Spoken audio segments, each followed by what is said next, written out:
Por la señal de la Santa Cruz de nuestros enemigos, libramos, Señor Dios nuestro, en el nombre del Padre, del Hijo y del Espíritu Santo. Amén.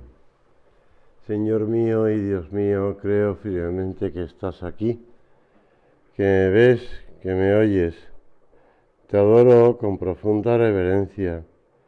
Te pido perdón de mis pecados y gracia para hacer con fruto este rato de oración. Madre mía Inmaculada, San José, mi Padre y Señor, Ángel de mi guarda, interceded por mí.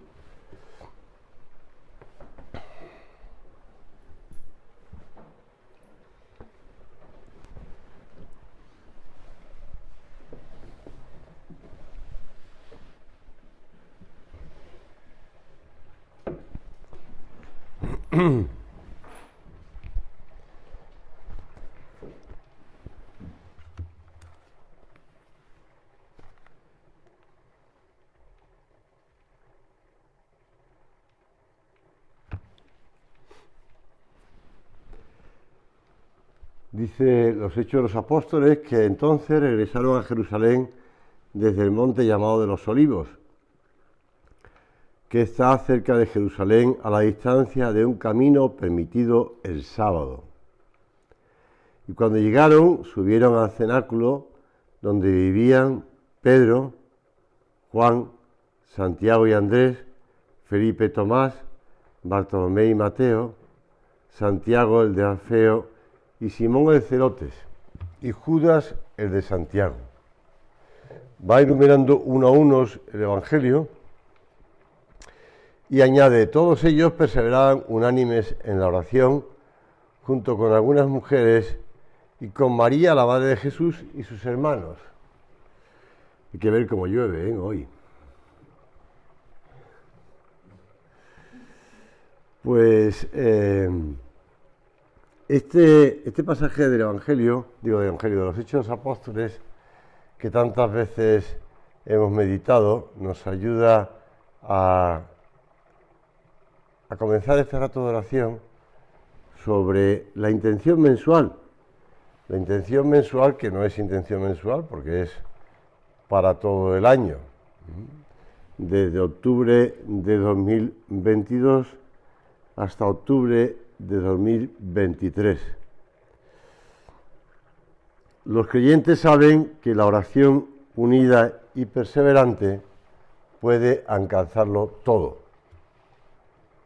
Y esta confianza en el poder de la oración ha sido muy comentada con frecuencia, no solamente por los santos, por los papas, sino que además los papas han querido también que tener intenciones particulares por las que los cristianos rezan periódicamente.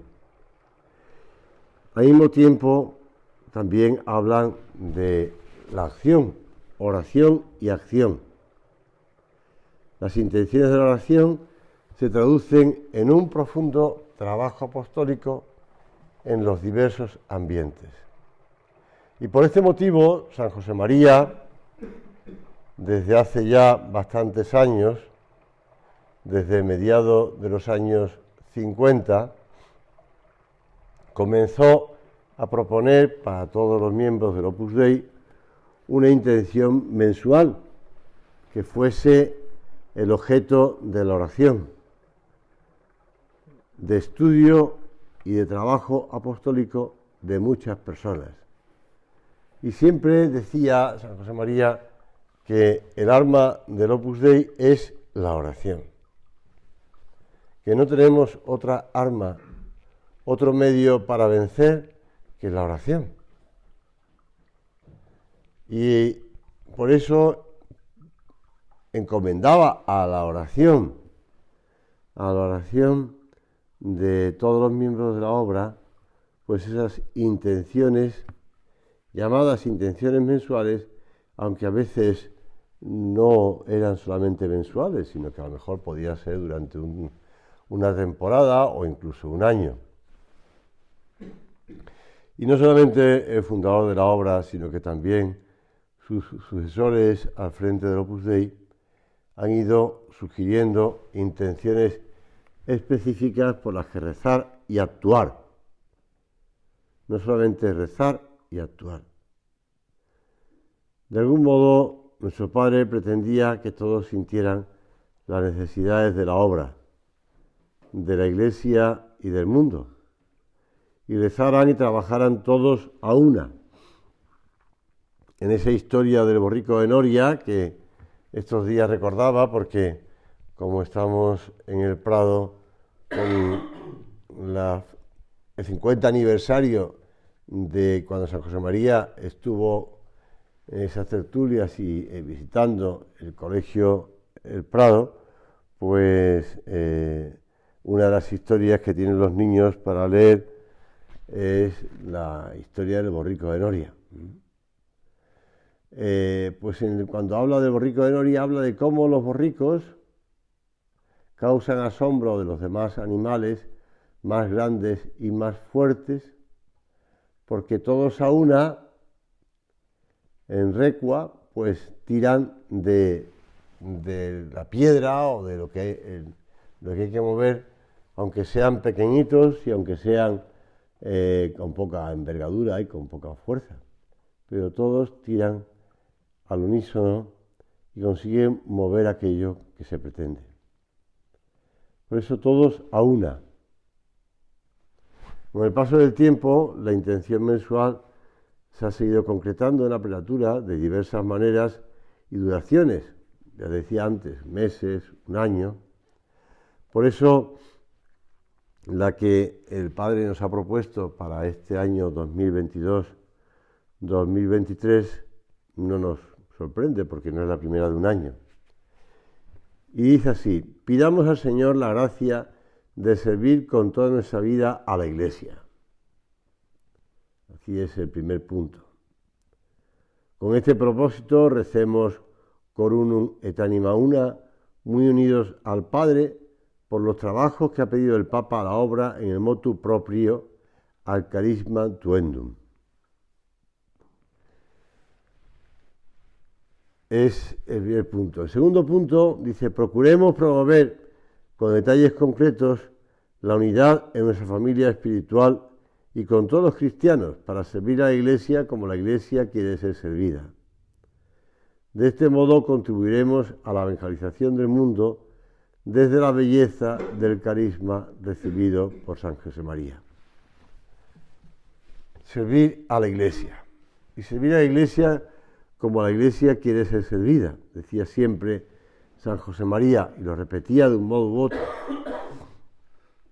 Servir a la Iglesia.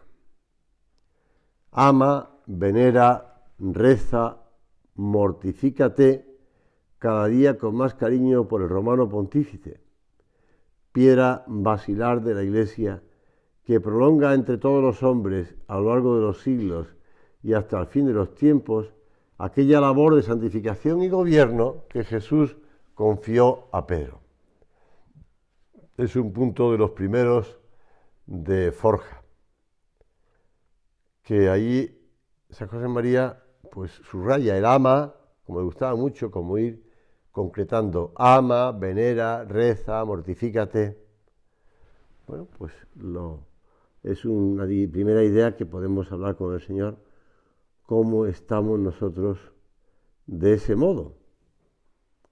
La Iglesia de Cristo, presentada como una construcción erigida por Él mismo, está edificada sobre Pedro, como sobre una roca. Ayer, en la lectura primera de la misa, salía la palabra Cefas. Y yo, que estaba celebrando misa para los niños de tercero de primaria, pues me hizo dudar, no, tenía clarísimo que no sabía quién era Cefas. Entonces, aunque era la misa, pero bueno, como es una misa catequética, me paré un momento en la lectura de Pablo y le dije: a ver, ¿quién sabe quién es Cefas? Y nadie sabía quién era Cefas, hacía el niño, nadie sabía quién era Cefas. Y rápidamente, antes de que algún profesor se acercara a un niño para decirle quién era Cefas, le dije: ¿y quién recibe el nombre de piedra? Entonces ya ahí levantaron la mano varios. A ver, Pedro, San Pedro. Dije, hombre, pues no estamos tan mal informados o formados. ¿Saben quién es piedra? Porque le dije, Cefa significa piedra. Bueno, pues la iglesia de Cristo construida sobre esa piedra, edificada sobre esa roca. Cristo ha edificado la iglesia no solo dotándola de medios de salvación, los sacramentos, y estructuras organizativas, sino también y principalmente creando en su cuerpo, sobre la cruz, el hombre nuevo, el nuevo pueblo de Dios, heredero de las promesas. Y este último aspecto se hace más evidente en la primera carta de San Pedro, siempre con la misma imagen de la construcción. Acercándonos a él, dice, piedra viva desechada por los hombres, pero escogida y preciosa delante de Dios, también vosotros como piedras vivas sois edificados como edificio espiritual en orden a un sacerdocio santo, para ofrecer sacrificios espirituales, agradables a Dios por medio de Jesucristo. Vosotros, lo hemos oído muchas veces porque San José María nos hablaba de esa alma sacerdotal, sois linaje escogido, sacerdocio real, nación santa, pueblo adquirido en propiedad. No olvidemos que San Pedro está aplicando a los bautizados los títulos más nobles, más altos del pueblo de la antigua alianza. Y San Pedro está diciéndoles algo que los judíos, los hebreos, lo tenían muy presente, porque ellos eran el pueblo elegido, ese pueblo sacerdotal,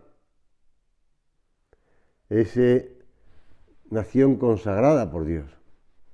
Y ahora estaba aplicándolo San Pedro no solamente al pueblo elegido, sino que a esa continuación del nuevo pueblo, de la nueva alianza, que es la Iglesia, y que está edificado por Cristo como templo.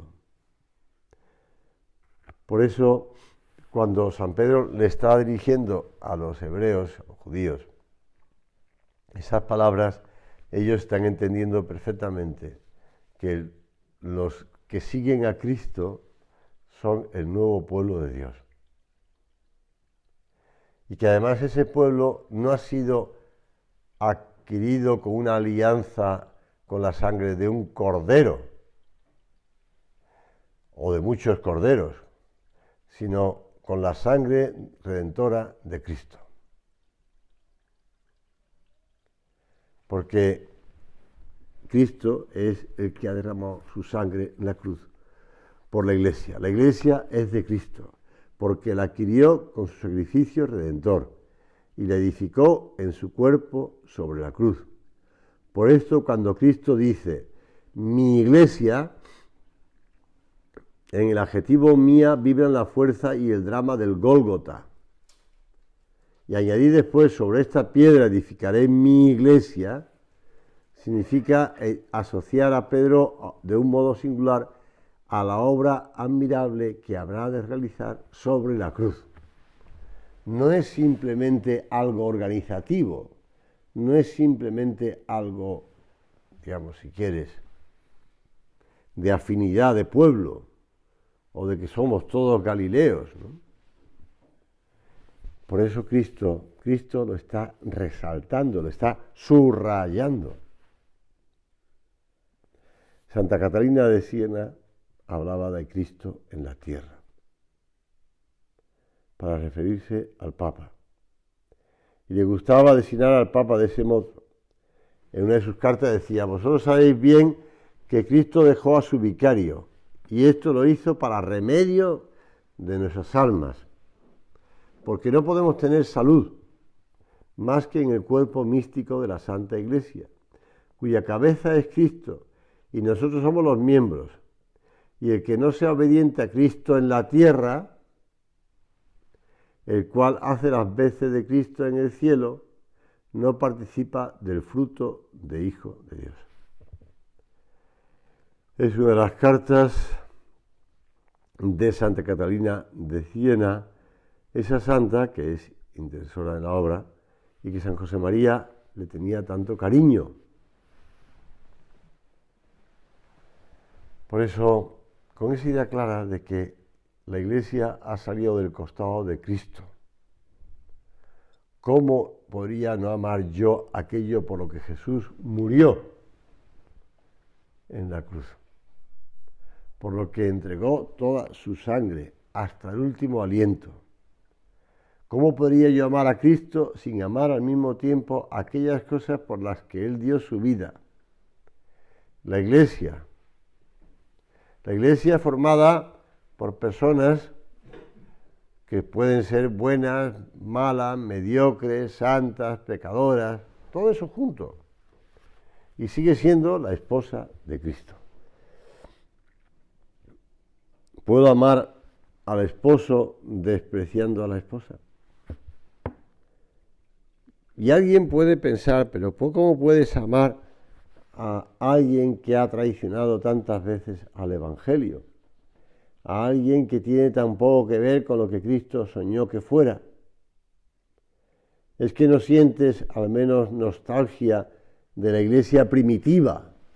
Cuando contemplas, pues porque a veces llega la noticia, ¿no? Ayer mismo leía la noticia de que pues un sacerdote había sido excomulgado, late sentencia además, en un país de Europa, por sus opiniones y sus afirmaciones contra el magisterio de la Iglesia. Ya había sido advertido, bueno, pues la propia diócesis comunicaba que había sido declarado pues excomulgado, late sentencia. Punto. Bueno, pues estas cosas pasan. Y podemos decir, bueno, si fuese la iglesia primitiva, que eran los 12 apóstoles, que estaban unidos, que estaban perfectamente unidos. Bueno, pues también hubo algunos enfrentamientos entre Pedro y Pablo. La sangre de Cristo, como decía San Irineo, claro que hay nostalgia de la primitiva iglesia, decía San Irineo, y eso es que San Irineo era de los primeros, de los padres apostólicos, ¿no? San Irineo hablaba de la sangre de Cristo, estaba todavía caliente y en los que la fe ardía con toda viveza en el alma de los creyentes. Pero no por eso, había personas que se separaban de la iglesia, herejes.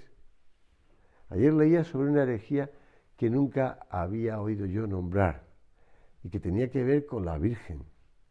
Unas mujeres que ofrecían sacrificios de tortas, de pan, a la Virgen, como si fuese la misa, y que fueron condenados, ¿no? Claro, evidentemente.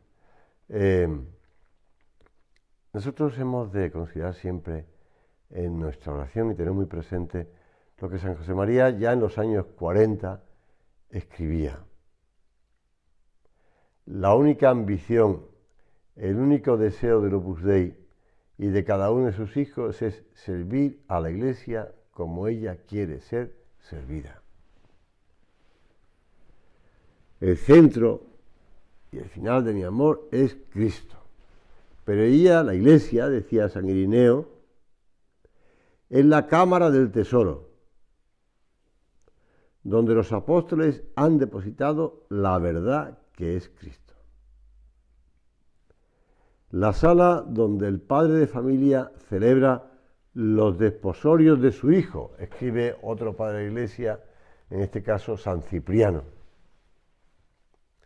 Ella es verdaderamente, ahora es San Agustín, la casa de oración adornada de visibles edificios, el templo donde habita tu gloria, la sede inconmutable de la verdad, el santuario de la eterna caridad, el arca que nos salva del diluvio y nos conduce al puerto de la salvación, la querida y única esposa que Cristo conquistó con su sangre, y en cuyo seno renacemos para su gloria, con cuya leche nos amamantamos, cuyo pan de vida nos fortalece, la fuente de la misericordia con la que nos sustentamos. De este modo, los padres de la Iglesia están subrayando la importancia de permanecer, pues eso, unidos a la Iglesia. Unidos a la Iglesia, unidos al Romano Pontífice. El amor al Romano Pontífice, decía San José María en una de sus homilías, que están recogidas en ese librito pequeño que se llama Amar a la Iglesia, dice: el amor al Romano Pontífice ha de ser en nosotros una hermosa pasión, porque en él vemos a Cristo. Si tratamos al Señor en la oración, caminaremos con la mirada despejada que nos permita distinguir también en los acontecimientos que a veces no entendemos o que nos producen llanto o dolor, la acción del Espíritu Santo. Aunque estas cosas pueden ocurrir, como dice el Padre, nuestro Padre, no entendemos o que nos producen llanto o dolor, la acción del Espíritu Santo. Preparando la meditación, y antes de pasar al segundo tema de la intención mensual, recogía o recordaba una anécdota de los años 40, principios de los 40, en España y en Barcelona concretamente. Después de la Guerra Civil Española, reflorecieron las congregaciones marianas que dirigían los jesuitas en las principales capitales de España. En Barcelona era su director el padre Manuel María Vergés, un jesuita fogoso, gran orador sagrado, corpulento, de buena presencia y con voz potente, varón lleno de celo por la buena marcha de la congregación. No se organizaban en la ciudad actos religiosos de importancia sin que de algún modo participaran oficialmente los congregantes. Uno de los acontecimientos de mayor relieve era la novena solemne de la Inmaculada, que acababa el 8 de diciembre. En 1940, el padre Vergés anunció que ese año vendría de Madrid el padre Carrillo de Albornoz, también jesuita, a predicarla. Prometía ser un suceso memorable, aunque no insólito, pues en colegios, conventos y parroquias de toda España se celebraba la novena, invitando a predicadores de muchas campanillas. Los actos tuvieron lugar en la iglesia de la calle de Caspe, vecina a la curia provincial y a un colegio de la compañía. Entre la muchedumbre de estudiantes que escuchaban al predicador madrileño estaban Rafael Escolá, que estudiaba ingeniería industrial, y el amigo suyo, Juan Bautista Torelló, más tarde psiquiatra. Como sabéis, los dos fueron miembros del Opus Dei. Grande fue la sorpresa de ambos cuando en la primera noche de la novena oyeron al padre Carrillo frases sacadas textualmente de Camino. Rafael había pedido la admisión en la obra 2 meses antes y meditaba con ese libro a diario. Juan Bautista, en cambio, aún no perteneciendo a la obra, se lo sabía casi de memoria. A juzgar por su primera reacción, no debieron enterarse bien del sentido de las palabras del padre Carrillo, porque en los días siguientes los dos amigos, sin dar más importancia al hecho, y esto es lo que me hacía mucha gracia, llevaban la cuenta de las veces que el predicador citaba Camino desde el púlpito. Hoy han sido 7, hoy 8, contaba Juan Bautista, sin parar mientes en que lo que realmente estaba haciendo el predicador era una disección del libro y extraer aquello que por su contenido consideraba no conforme con la doctrina cristiana. Era el primer paso para precaver a los jóvenes congregantes contra lo que después se calificaría como la nueva herejía que se estaba extendiendo entre la juventud. Ni Rafael ni Juan Bautista se percataron de cómo aquello estaba pasando. Bueno, pues es una anécdota,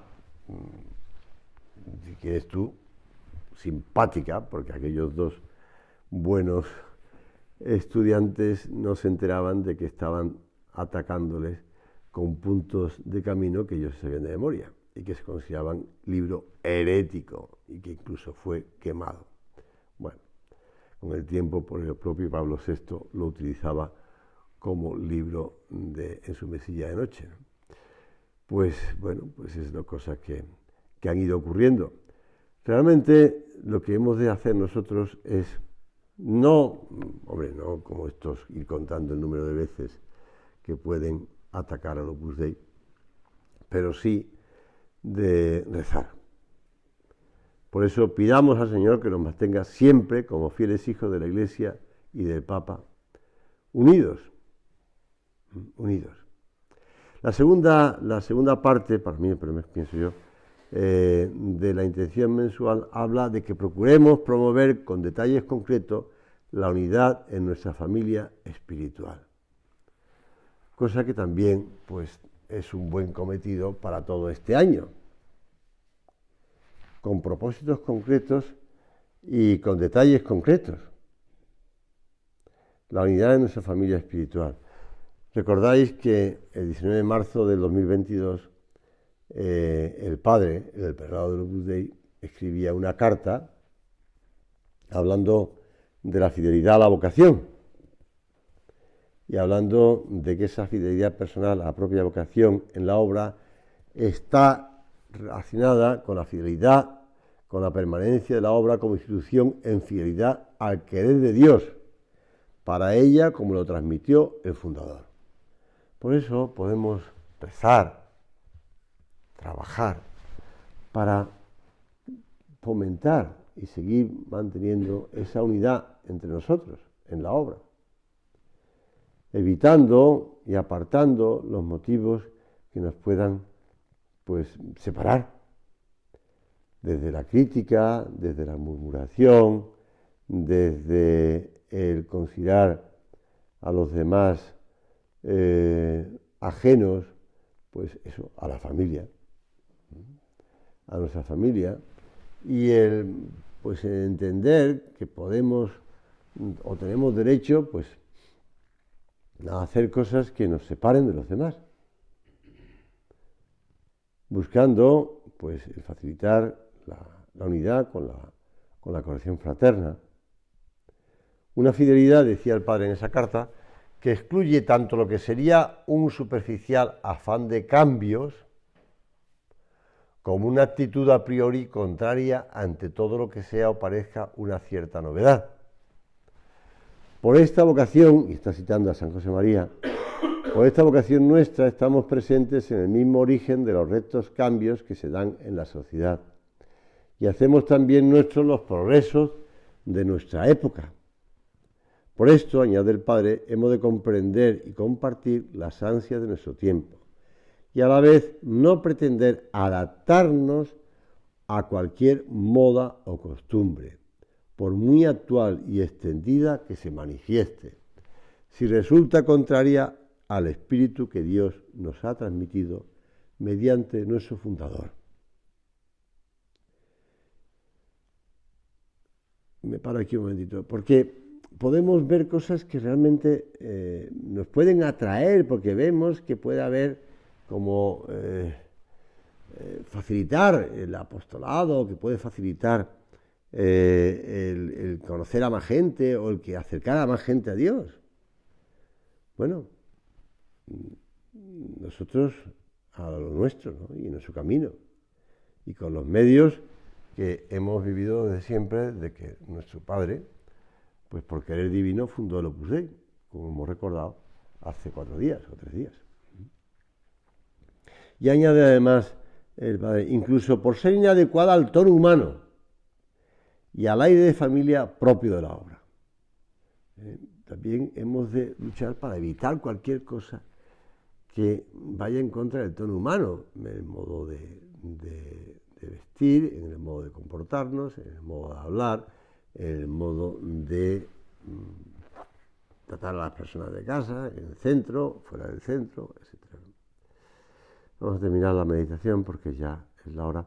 El padre en la carta esta que decía antes, un segundito, que intento volver para atrás si me deja. Bueno, pues dice: contribuiremos a que en la sociedad se reconozcan los derechos de la persona humana, de la familia, de la Iglesia. Nuestra labor hará que disminuyan los odios fratricidas y las suspicacias entre los pueblos Y mis hijas y mis hijos, fortes in fide, está citando a San Pedro, firmes en la fe, sabrán ungir todas las heridas con la caridad de Cristo, que es bálsamo suavísimo. Pues acudimos a Santa María Regina Operice.